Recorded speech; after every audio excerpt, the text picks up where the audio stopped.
Hey guys, Brent Abernathy here. Welcome to the Family First Life Gulf Coast team training call on Monday. Hope everybody had a great weekend and is having a good dial day so far today. Welcome to our first, Zoom call for this training. It's something that's long overdue, and that's on me. That's on me. Those of you guys that know me know that I fight change a little bit too much sometimes, and also technology and some of these changes with technology is not my strong suit. But we are excited about moving to Zoom every Monday now and being able to put names and faces together and things like that. So excited about that. Excited with the way that the month of November ended. The issue paid numbers are out. I'm going to run through those real quick before I get to the special guest I got on the line. A record high Gulf Coast overall hierarchy volume. We were over $12 million in a 4-week month. That's the record high we've ever done in a 4-week month. Base group record, which is just shy of $1 million. I know we had a couple other records, personal and team. So I'm going to read the personal real quick. Anybody over $15,000 issue paid.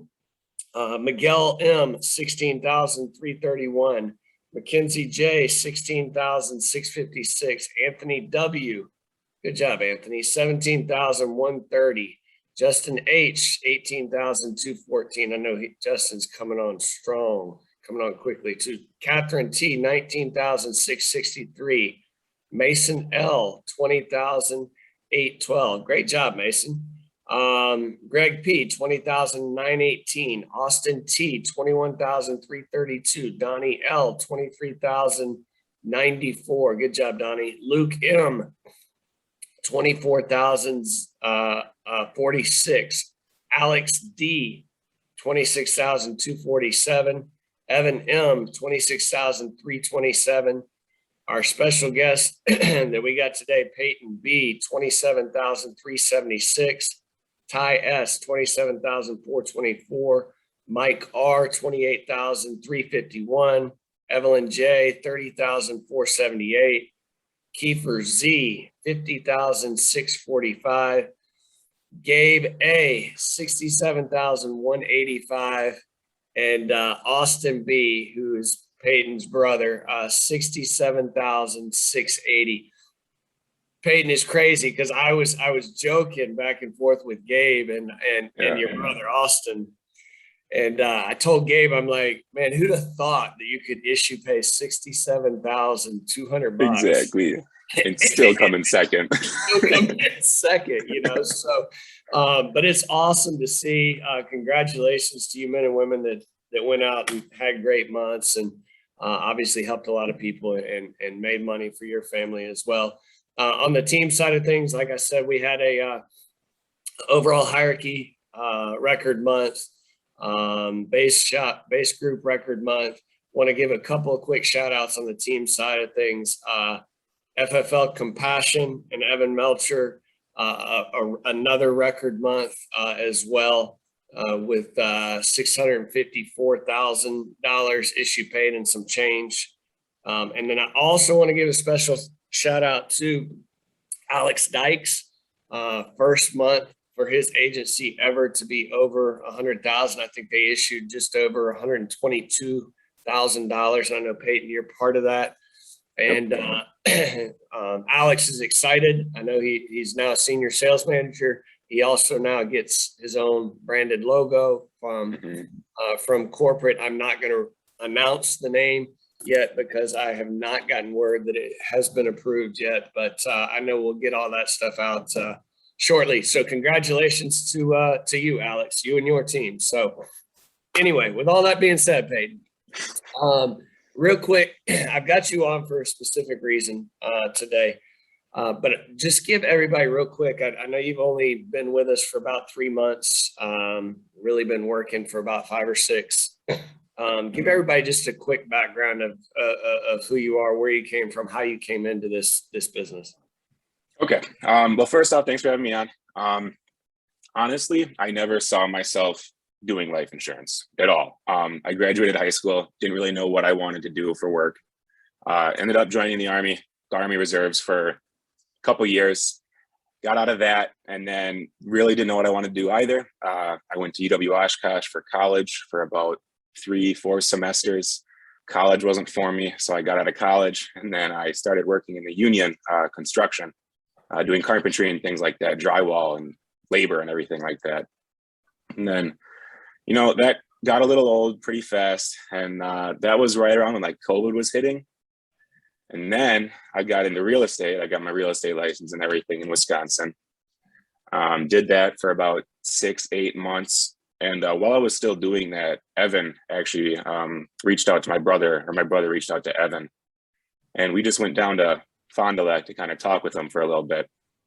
And we were there for about an hour, but I was like sold by the time we left. I already got my course started. I finished the course in 2 days. I was licensed on my 3rd day, and then I was good to go and ready to start. That's crazy, man. I'm listening to all the background you had in all the labor and everything. I mean, you would obviously think that somebody with your background would have a lot of success in insurance, right? Yeah, exactly. Something like that. Hey, bro, I know the feeling. It's crazy. It's I didn't have background in insurance or sales but one thing I see as far as people who have success in the business is a lot of times it's people that don't have any sort of background. And it's really just a matter of who wants to go get it. Yeah, I mean, exactly. Yep. And most of the time people win quickly. I mean, you say you were licensed in 3 days. So, well, cool. Let me also, because I want to dig in. You've been writing huge numbers. You issue paid over 27,000 in the month of November. And I know what you submitted, and I know what December is going to look like. December, I think you can very easily issue over 50,000 in December. Yeah, that's the goal. Okay. And so I know you've made some changes, but talk real quick, because I know Austin, your brother, is in the business as well. Mm-hmm. And talk about what it's like being in business with somebody you enjoy being around, family members, friends. Yeah. What that's been like up to this point, how that's helped, maybe even if there's been any struggles with it, as well. Yeah.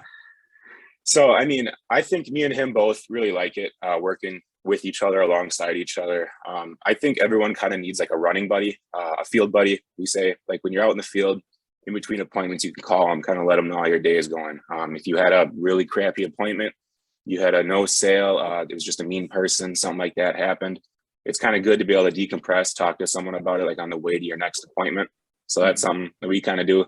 Or if you have a really good appointment, you just kind of want to brag about your numbers for a second, you give him a call and kind of rub in his face.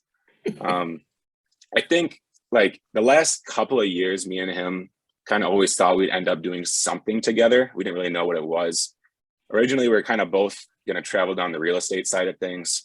He ended up working in like a corporate job in Texas for a while. But up to this point, I mean, me and him both really enjoy it. I mean, dial days together, we enjoy hanging out. Field days, we enjoy just talking to each other on the phone. Plus, it's someone that can like push me, and I can push him, because we both want to succeed.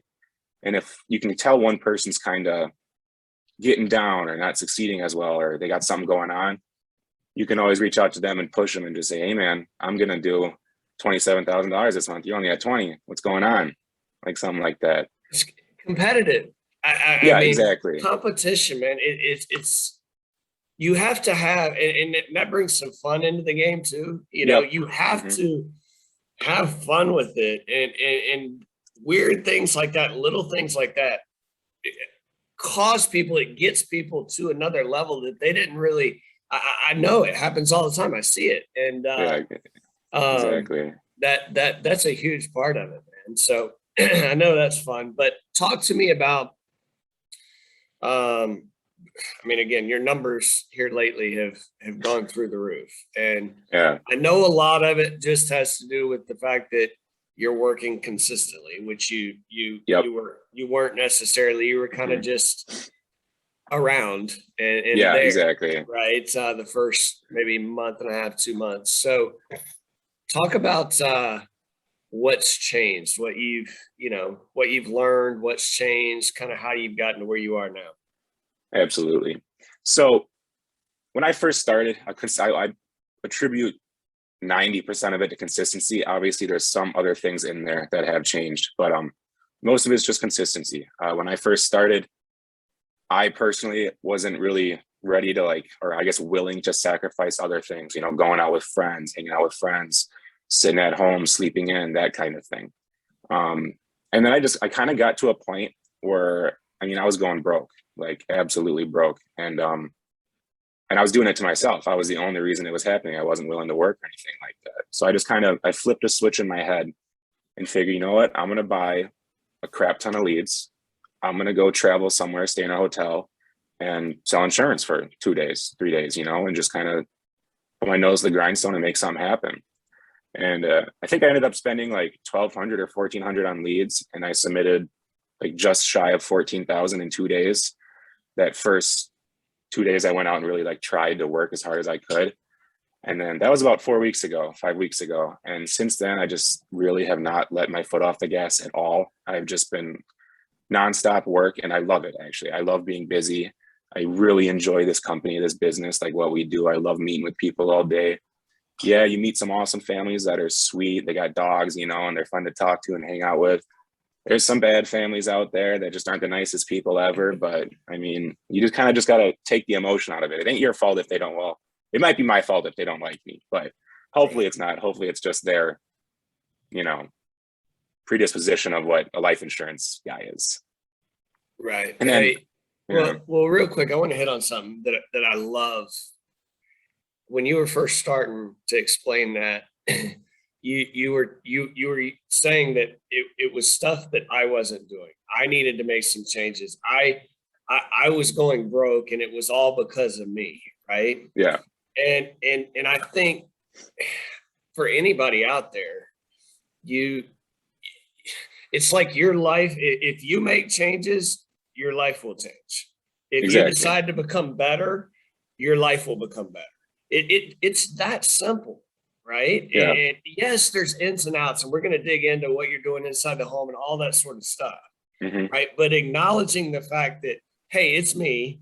I control this part of it. I'm the one that got me here. No big deal, right? I can change it. But too many people, Peyton, I see wanting to place blame on other people, just wanting to feed, the world's a negative place, Yeah, exactly. Yeah. It can be. And it's like, there's all kinds of reasons why they're not having success. So there's all kinds of reasons why, they're broke, or there's all kinds of reasons why they're trying to build an agency and it's not working, right? All kinds of reasons, but except for looking in the mirror.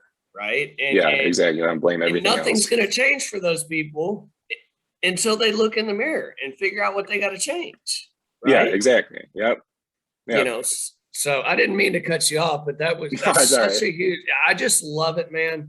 When I hear people and agents, that self-accountability, because that's where it all starts. Yeah, exactly. It all starts with yourself. And that's just the one thing I needed to change, was my willingness to work, willingness to sacrifice things outside of work. And that's not saying you can't have fun or you can't go get a drink with some friends on a Saturday night or something like that. It's just priorities. Yep. You want to build a better future for yourself and your family, put yourself first for a little bit. Down the road, a couple of years, when everything's built up and done, you can do what you want. But for now, just work. And it's crazy, dude. It's not like it's for that long. Right. We're just talking. It seems like it takes forever, but it's like we're talking going crazy hard for a year or two, but anyway, so what, I could go down that rabbit hole for a long time, but, so inside the home, looking back, has there been any big changes, any specific things that you can say, hey, this really turned things for me inside the home? Because you're writing huge premiums too. Major, actually. So back when I first started, I'd call Evan at home, and I didn't know I was doing it, but apparently every time he picked up the phone, I'd be like, "Oh, hey, Evan, how's it going? I'm sitting here with so-and-so," like high-pitched voice, like weird like that. And I didn't know I was doing that. And then I was sitting in the office with Evan and Austin the other day, just talking to him. And Evan called me out on it. He looks at me and goes, you're like, do that every time you pick up the phone. When I pick up the phone, right? And I was like, you serious? He goes, yeah, I hate that. I get mad at you when you do it. And I was like, well, I didn't realize I was doing it. And then from there, it just kind of stemmed into us going into my in-home, like on the spot there. We just dug into it. And then I think the biggest thing for me was that first 2 days I went out and did like almost 14,000. After like changing my in-home and everything, I kind of realized like, okay, I'm the doctor here, they're the patient. I know what I'm doing. I'm there to tell them what they are doing. I'm not gonna walk in there and say, if you want to, maybe we should, that kind of thing. I just kind of changed everything around to be very assertive in my in-home and just kind of, I bring up like the 3 reasons. Say people fill these out for a couple of reasons. They got no life insurance, they want some. They got some, they want more. They want to leave a legacy for loved ones, a chunk of money behind. Obviously, you fit into one of those 3 categories, right? And they'll say, yep. And I say, perfect. And just kind of keep going from there. And then if I get to quoting them out, and I have, let's say I'm writing like a whole life policy for an Eagle, 30,000, 20,000, 10,000, 3 options. I say, okay, out of these 3 options, which one are you more comfortable with leaving behind for, and then say their beneficiary. So it really just kind of builds it up a little bit more. I've just kind of stopped giving people like a choice, I guess you could say. Like that sounds kind of bad, but no, it doesn't. I picked up on that earlier when you made the comment. You said I go in, I'm more assertive, and I'm telling them what they're going to do today. Yeah, and it's just kind of that flipped a switch for me. Like that changed everything, because now I can walk in there, and once I go through the financial inventory and find out someone's budget, like I know what I can get them. I know what they're going to say yes to. If they have the money, they're going to say yes, to no matter what that premium may be. Now, obviously there's like higher premiums. If like, for instance, I covered a couple the other day, she was 68 and he was 74, 72, something like that. And they both wanted their whole entire mortgage covered, the whole thing for a term. And I was like, I can do that. But that was like the first thing they said. So it was kind of like a lay down appointment. Right. But then they said, we know it's going to be expensive. We just want to make sure it's taken care of. And I was like, okay, awesome. But I mean, same thing in that home, I treated them the exact same, even though I knew that they were going to buy eventually. It's just repetition, practice. I mean, every in-home's a new learning experience. You're still practicing while you're in there. No one's perfect, I guess. I mean, I'm just still working on being more assertive, telling people what they're going to do, not asking them. And that's pretty much changed everything for me. So I love this, dude, because so many newer agents have that issue where, and I did as well. Like we're almost too nice to people, and we get run over, not just in the home, but on the phone too. The clients are in complete control and run over us. And it's not because we're not trying or whatever. It's just, I don't know, man. It's that assumptiveness, that assertiveness, that knowing, look, they want me here. They've already made the decision that they need life insurance, right? Exactly. I just got to get out of the way, and people like to be told what to do. So can you kind of break it down and give, maybe you're doing such a good job with it, but maybe what you were doing, like an example of an appointment where you were getting run over early on, and then something similar now and how you've handled it, where it's like, no, this is how we're going to do it type of deal, and not getting run over. Yeah, for sure. So, I mean, previously, so I never really had any problems in like the beginning for the most part. I didn't go into as much detail as I do now. I used to kind of just walk in and say like, hi, I'm Peyton. I'm just here for our life insurance meeting. Is there a spot we can sit down? Now I say, is there a table? Do you have a table we can sit at? Or can we sit at that table? And then choose on or off. Just kind of like those first 2 things. It's already like, I'm taking control of the home. I know what I'm doing. And then So previously, again, if they set it on a couch or whatever, I wouldn't say like, oh, no, I'd rather have a table or something like that. I just say, okay, sounds good. Sit down. Then I get into the financial inventory and that kind of thing. That was never a problem running through like the client worksheet. That was always, I feel like that's a pretty easy part of it. You're just kind of asking some questions, writing stuff down. Right. But from there, jumping into like an application and getting them numbers and things like that. Previously, when I'd write down the options, I'd give them 4 or 5 options. I'd give them like 30,000, 25, 20, 15, 10, 5, all the way down. So I'd be sitting there like punching out numbers for 20 minutes, trying to like calculate, let it load and everything like that. And I changed that mainly because Austin yelled at me. But he yelled at you. All these. Huh? He was like, dude, why are you Why? giving him so many options? Like, what are you doing? I was like, I don't know, man. I don't know why I'm doing this. It doesn't make any sense in my head. I don't know. You're confusing them. Yeah, exactly. And I'd write down all the numbers and I'd look at them and I'd say, okay. And I'd go through them all with them. I'd say, okay, for 30,000, it's $200 a month, and like kind of talking like that. And I'd ask him, I said, so like out of these options, is there any that you like? And that's kind of it. That's what I'd say. That's kind of what I'd say. Like, is there any? And 90% of the time they'd be like, no, we don't like any of them. We don't want to pay any money, obviously. And that was probably the worst, like midway through my in-home thing I have ever done. I don't know why I ever did that. I'm glad I switched and changed it because obviously it's working now. Whereas now, I give them based on their budget. I'll either give them 1 option, 2 options, maybe 3 if they really need a 3rd option, if it's like kind of iffy. But now it's just, I write down 30,000, 20,000, 10,000, and I say, okay, so out of these 3 options here, which one are you more comfortable with leaving behind for, your family, your beneficiary? Right. And they usually,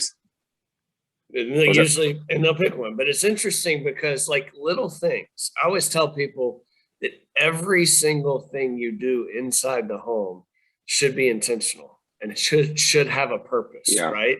Mm-hmm. The way you say everything, the movements you have with your hands, the way you nod your head, the names you use, when you use them, all those little things, right? Is massively important. Now, how do you learn those things? You just do it, right? I think it's just repetition. It's repetition. You listen to trainings like crazy or whatever as you're driving around in cars, and you program your mind to work that way. But little things like that, there's not that big of a difference, Peyton, between the top producers, right, that are writing 20, 30, 40, 50 grand a month and the person that's writing 5, 6, 7.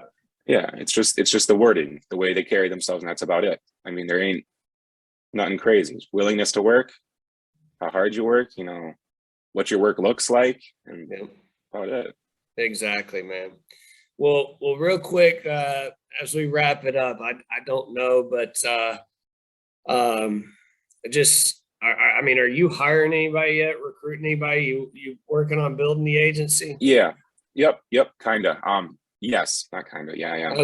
I got. Hey, we're going back to the first month of Peyton. Yeah, exactly. So I got I think 3 guys in the pipeline right now. I believe 2 of them are finished with their course, taking their state test soon. One of them's on the course. I know Austin has 1 or 2 that he's working on hiring right now too. That's also in the course or has to take their test. Or no, he might already be in licensing actually. I don't know, somewhere along that line. So yes, I am hiring and I'm working on building a team. The end goal. I know it's like a really big goal. Integrity partner would be really cool. That's the end goal, and got to start somewhere. Got to start building the team early. Yeah, dude. And the reality of it is that can happen really within a year. You're in goal, and it can seem like it's so far off at times. But the team building side, it's never moving as fast as you think it's moving. It's never moving as slow as you think it's moving. You know what I mean? Exactly. It's just the same as sales. Yep. It's all about consistency of activity, consistency of talking to people, consistency of helping people make money. Yep. You know, you know, and you're blessed. I mean, you guys have a phenomenal team that you're a part of. Yeah. You know, I think you know that and you're aware of that. And I mean, the Compassion, the Titan, you know, group is growing like crazy throughout the country. And you know, it's a bunch of winners. It's a bunch of people that are just exactly just go work. It's nobody that's anything special, but so you've got a lot of people that you can turn to as you're hiring, as you're recruiting and building the agency. You've got a lot of different types of people that you can turn to, you know, that can relate to new agents that you're bringing on board. Yeah, exactly. Yep. And just feel blessed, or just know, and just always continue to be grateful for that group that you're a part of.